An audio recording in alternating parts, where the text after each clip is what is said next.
I've always enjoyed competitive games. Deep gameplay mechanics combined with layers of player mind games are a great combination, and video games allow for pretty much anyone to partake in competition regardless of who they are. My first real taste of competition came through a Quake mod called Urban Terror, and since then I've dabbled in pretty much every genre of competitive game. There's always been one underlying motivator for me in these games, and that's usually the community.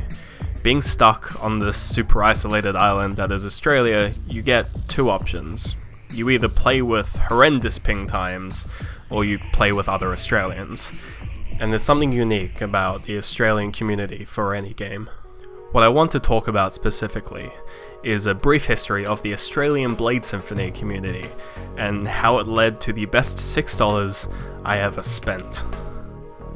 I don't want to dwell too much on what BLADED Symphony is. I'll try to let the background visuals do that for me, but the best way I would describe BLADED Symphony is different. Many of the systems are built with the strengths of the source engine in mind, and so BLADED Symphony does a lot of things differently to traditional fighters.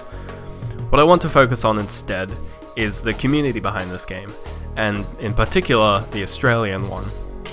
Being built on the source engine, BLADED Symphony uses dedicated servers rather than the more typical peer-to-peer multiplayer of other fighters, and this alone created a very unique environment for player interactions.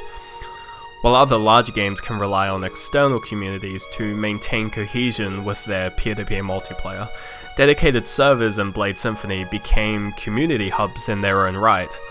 This reliance on dedicated servers, as well as the source engine's general jankiness when dealing with high ping players, meant that players naturally stuck to their own local servers. This inevitably created very distinct communities with similarly low ping players, and given Australia's relative isolation from pretty much everything else except New Zealand, this created a little bubble of players I like to call the Australian community, plus a few players from New Zealand. The early days of the community saw most people playing on dual servers, BLADED Symphony's implementation of a ranked mode. For a few months, this was how the community formed, gaining elo, climbing through the ranks, and generally learning the deeper parts of the game. At this stage, the NA scene was already quite established, and a reasonably well-defined meta was being created. The Australian servers, on the other hand, were in this Wild West stage where there were no rules and ranks were basically made up. Soon after this, however, there was a change: BLADED Rebellion. So, the other mode apart from duel was free-for-all. Free-for-all let you roam around a map freely and fight anyone you see, as well as request private duels, which would initiate an unranked best of 3 similar to the matches found in duel servers. And in the NA scene, this was used for two major community servers, BLADED Rebellion and School of War. School of War was more focused on teaching players and learning the game, while BLADED Rebellion was more of just a general community server.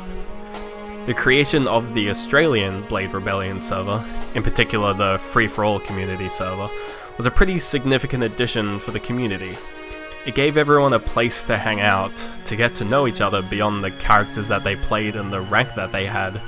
It let people behind the various names express themselves beyond their gameplay.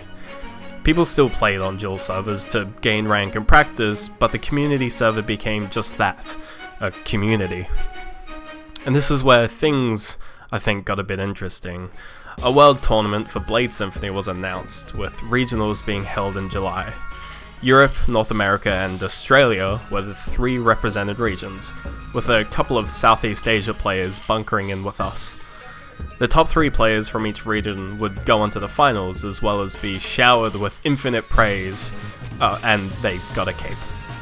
This was the spark that set off the flame for a lot of the community, and the number of players on the servers was only growing. At some point, even the community server got a new, larger map to accommodate the growing player base. The tournament was arriving, and everyone was ready. This would be about the point where I say that something tragic happened and it fractured the scene and threw everything into disarray, but to be honest, the tournament went well, perfectly even. I was live streaming the event along with some rudimentary commentary, but we never got that many views. Most of the people that were interested in watching the games were in the server itself, and if not, they were in the community server waiting their turn to play. There was no real rule enforcement beyond the if you don't show up, you get disqualified, though credit to the organisers who kept everyone in check on who was up next. I think this tournament really showed what the Australian community was about. We were just a bunch of friends playing a game that we enjoyed. Even those of us who played to win never really followed an established meta. I mean, we ended up sending a Katana Pure to Worlds, which to put simply is most unorthodox.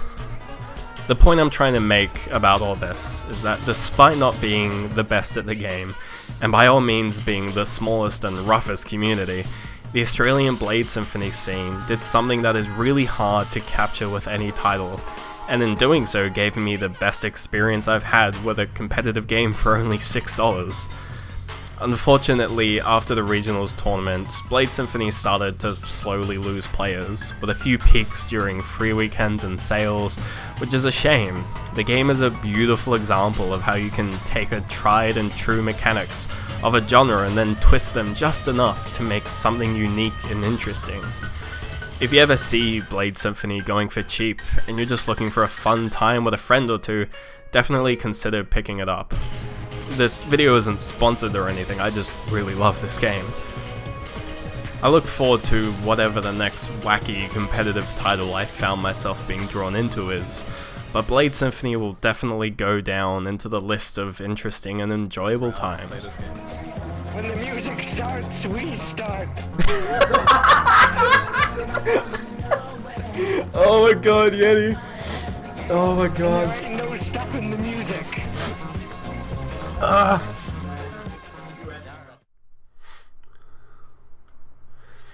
Hey guys, thanks for watching this episode of the Potato Clinic. Would like to know what your favorite competitive community is, and if it was the Blade Symphony one, say hi, because I've spent a long time playing that game. Don't forget to check out our other stuff here on the channel, and if you want to, you can support us on Patreon so we can do more of this shit. Yeah, I'm gonna go play more of the Division beta because it's good fun. So we'll see you next time.